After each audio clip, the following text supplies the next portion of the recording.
Bonjour à tous et bienvenue dans dans le nouveau chapitre, dans la nouvelle playlist en fait sur les collections dans Dart. Donc il faut savoir qu'il existe trois types de collections, donc les listes, les sets et les maps. Donc on va commencer par cette vidéo sur les listes. Et donc en fait je vais vous montrer au fur et à mesure en décommentant mon code comment déjà ce qu'est une liste, donc un tableau, et comment modifier, lire le tableau et travailler dessus. Donc en fait, il faut savoir qu'en fait une liste, bah, c'est comme toutes les variables, en fait ça s'initialise. Donc l'initialisation se fait ici. Donc là moi j'ai mis le type, on n'est pas obligé de le mettre parce qu'en fait vous verrez que par la suite en fait comme on va assigner un tableau, en fait Dart pourrait détecter que c'est bien une liste. Donc on pourrait mettre simplement var ici, ça marcherait aussi. Mais bon voilà pour la lisibilité, moi j'aime bien mettre liste. Donc je fais list names. Donc là en fait j'initialise ma liste. Voilà. Et en fait, après l'initialisation, il faut l'assigner. Donc pour assigner une liste, en fait, ça se fait entre crochets. Donc là, en fait, je vais assigner une liste de string, donc string entre guillemets, simple.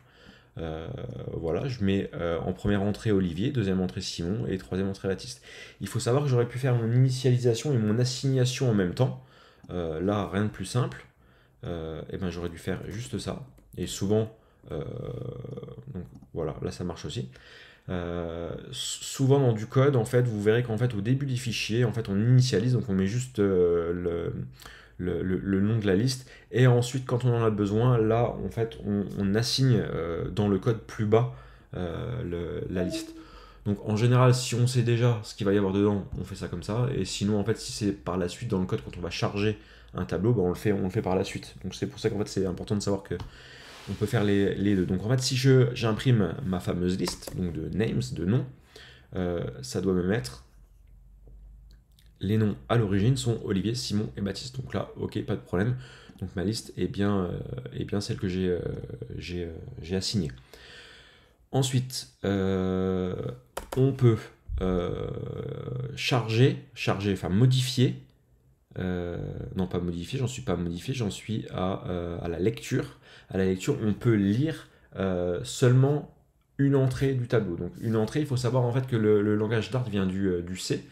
Et comme beaucoup de langages, en fait, quand on lit un tableau, une liste, on commence toujours par 0. La première entrée, l'entrée 1, c'est en fait 0. Donc on commence par 0 et ensuite on fait 1, 2. Donc cette liste-là a une taille, donc vous verrez que c'est important pour la suite, cette liste-là a une taille de 3. Par contre, en fait, les noms des entrées, c'est 0, 1, 2. Mais c'est bien une taille de 3. Avec une entrée 0, 1 et 2. Donc là, moi, si je veux lire l'entrée numéro 2, ma deuxième donnée, en fait, il faut que je regarde l'entrée qui s'appelle l'entrée 1. Donc 0, 1. Donc là, je vais lire mon tableau, ma liste, names, mais je veux lire juste l'entrée numéro 1. Donc pour l'afficher, donc je vais faire un print d'une string, et à l'intérieur je vais afficher ma variable. Par contre attention, n'oubliez pas les accolades. Quand on veut afficher une entrée de tableau, en fait il faut bien mettre les accolades pour que les crochets 1 soient bien compris à l'intérieur pour l'affichage, sinon ça bug. Donc je vais afficher mon impression. Le nom à l'entrée 2 est Simon. Donc on est bien sur l'entrée 2, Simon, et on l'a appelé en appelant le 1. Donc là, aucun souci. On peut donc ici modifier une donnée. Donc on pourrait modifier le tableau en entier. On aurait pu écrire names tout court et remettre un tableau comme ça. Refaire comme une sorte de deuxième assignation. Et en fait, comme ici c'est quelque chose qui est variable, c'est pas un constant, on aurait pu mettre constante et ne pas pouvoir modifier, mais là c'est variable, donc on aurait pu faire carrément en names et remettre un autre tableau et changer carrément les prénoms. Là, ce qu'on veut faire, c'est changer juste l'entrée numéro 1 et y mettre Paul. Donc en faisant ça, ça change l'entrée 1, 0, 1, ça change notre deuxième entrée. Donc, j'exécute le code.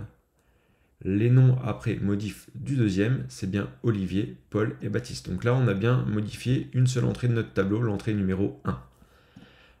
Voilà. Donc pour travailler, en fait, il faut savoir qu'en fait, un tableau, en fait, ça sert aussi, surtout, en fait, ça va vous servir quand vous développerez à travailler sur le tableau pour afficher les entrées. Donc en fait, pour faire cela, en fait, il faut travailler sur des boucles pour on va dire, afficher toutes les entrées. Par exemple, si vous avez des entrées de noms d'utilisateurs, ça peut être bien de filtrer les utilisateurs et d'afficher les noms, par exemple, de personnes qui correspondent à tous ceux qui ont, par exemple, 23 ans. Donc, en fait, ça va vous permettre de faire ça. Et là, si on veut, par exemple, afficher toutes les entrées du tableau, eh ben, on utilise une boucle for.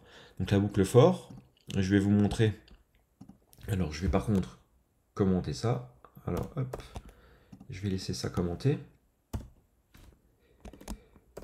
Voilà. Et donc, pour utiliser une boucle for, on a besoin de connaître la taille du tableau sur lequel on va de la liste sur laquelle on va itérer. Donc, en fait, pour ça, en fait, on utilise la méthode .length. .length, ça ne va pas nous donner 0, 1, 2, ça va nous donner le nombre d'entrées. Donc ici, c'est 1, 2, 3 entrées. Donc si on imprime, on va voir que name.length, c'est bien égal à 3. Et retenez bien 3, c'est la taille, pas les entrées 0, 1, 2, c'est bien 3. Donc ici, donc, je vais utiliser ma boucle for avec ce petit outil, cette petite méthode. Donc pareil, on commence, donc ça, je vais pas revenir sur la boucle, on l'a déjà eu dans les vidéos précédentes. Donc en fait, on part avec un integer à 0, et on va itérer tant que cet integer est inférieur à 3. Et on itérera à chaque fois de 1.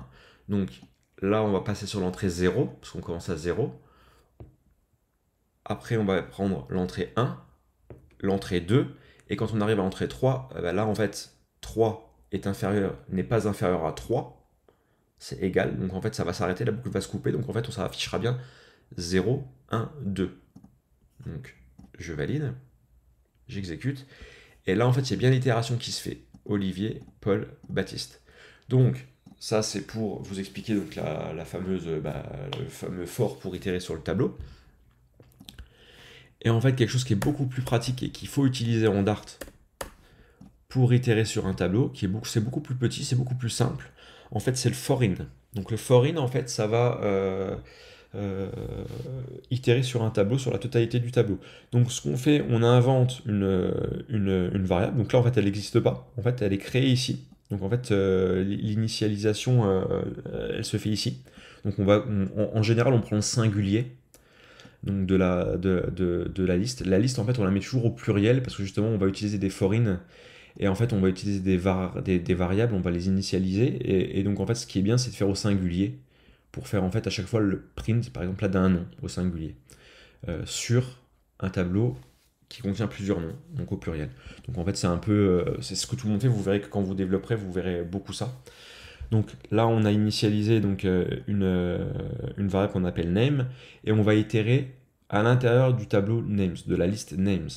Et on va printer chaque nom au singulier, donc de notre variable en fait, qu'on a créée.